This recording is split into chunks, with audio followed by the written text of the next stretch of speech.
Bonjour, aujourd'hui nous sommes là pour la saisie des données sur les contacts. Nous allons saisir un contact. Le contact, il a été en contact avec un cas confirmé de coronavirus. Alors, il va falloir lister tous les contacts de ce cas-là pour que ces contacts puissent être suivis. Alors, pour ça, on doit d'abord se connecter à la base de données avec toujours la même adresse qui est mssurveillance.gov.bf et on met nos accès, nom d'utilisateur et le mot de passe et on entre dans le système. Quand on entre, on tombe directement sur le tableau de bord. Ok? Et le tableau de bord, il se présente comme suit. Le tableau de bord se présente comme suit. Donc, ce tableau de bord, il donne les informations sur toutes les données saisies dans la base. Alors, pour saisir mon nouveau contact, je dois aller dans le menu ici. Clique sur le menu. Ensuite, je clique sur Saisie Tracker. Une fois que je clique sur Saisie Tracker, je tombe dans le module de Saisie Tracker, là où on avait précédemment saisi le cas du coronavirus qui a été diagnostiqué positif. Ok, donc je d'abord sélectionne le district où le cas a été identifié, c'est le district de Boromo. Et lorsque je clique sur le district, ici, j'ai vraiment la liste de tous les cas. Je dois rechercher le cas en question. Le cas confirmé, bien sûr. Donc, je recherche le cas confirmé. Pour chercher le cas confirmé, j'ai ici l'option Search qui est là, qui me permet de rechercher le cas. Ou je peux rechercher dans la liste présente ici. Ok, donc ici, soit je retrouve le cas, si je le retrouve, je clique sur la ligne du cas, ou je vais ici. Donc, je viens d'abord sur le bouton Cherche. On va utiliser ce mode-là, le bouton Cherche. L'information que j'ai, c'est le nom du cas. Alors, ici, je peux mettre le code de l'échantillon pour retrouver le cas en question.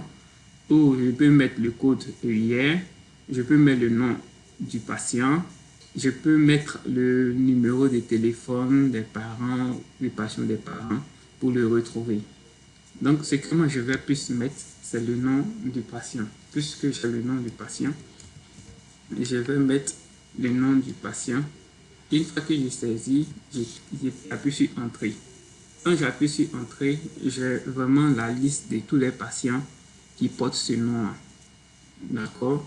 Et mon patient en question, c'est celui-là. D'accord? Pour celui qui a des numéros de cas 005. Donc, je clique dessus.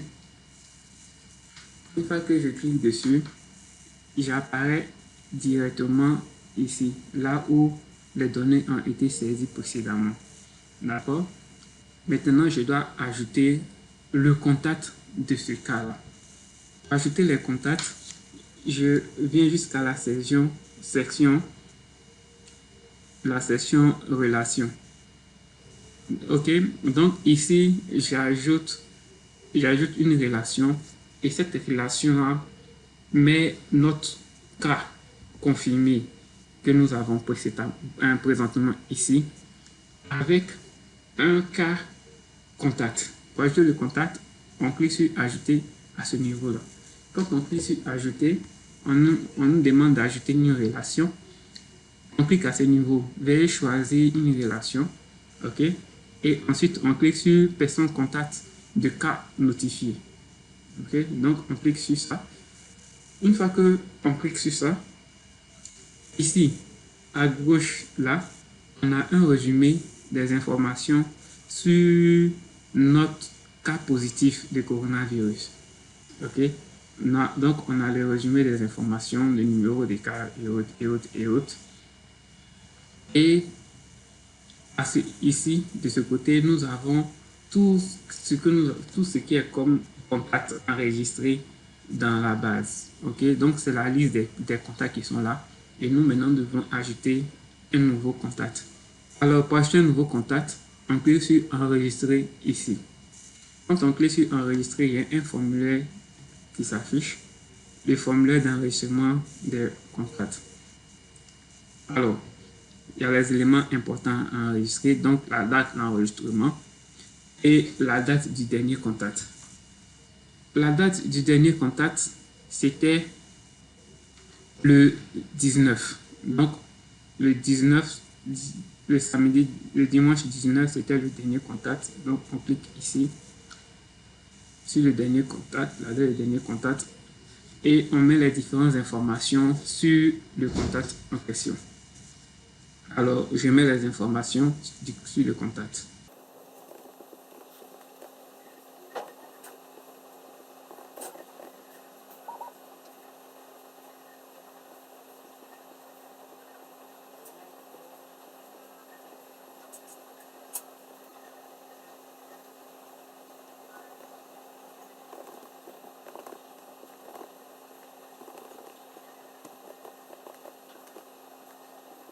Ok, donc après avoir mis toutes ces informations, nous allons maintenant passer à l'enregistrement de ce contact-là. Ok, donc pour l'enregistrer, on clique sur ici, enregistrer. Alors, une fois que c'est fait, vous voyez à ce niveau, dans cette section, qui était, où il y a la section relation, on voit directement qu'il y a une nouvelle relation qui s'est ajoutée. Précédemment, il n'y avait rien. Là, on voit une nouvelle relation qui s'est ajoutée. Ce qui veut dire que le nouveau contact que nous avons enregistré est lié au cas confirmé ici présent. Okay?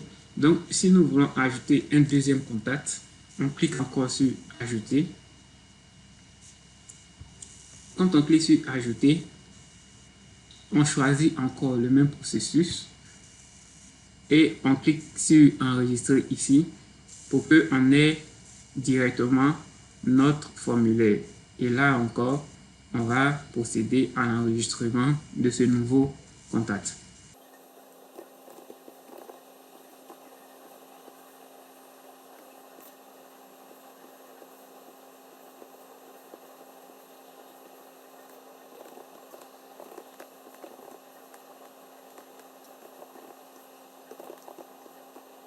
Ok, donc une fois que c'est terminé, on clique sur Enregistrer ici.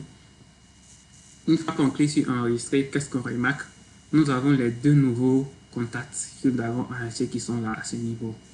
Donc, une fois les contacts enregistrés, comme vous le voyez ici, qui sont liés au notre cas, on peut aller les retrouver directement dans le programme des contacts. Ok, donc si on revient, on clique ici, là où c'est notifié, une notification des cas de coronavirus, là. Ici, quand on clique sur notification des personnes contacts coronavirus, quand la liste s'ouvre, qu'est-ce qu'on remarque? On voit nos deux contacts qui avaient été enregistrés précédemment dans le programme des cas de coronavirus. Ok? Donc, ces contacts-là sont dans ce programme-là. Donc, les contacts sont liés au cas. Merci et à la prochaine.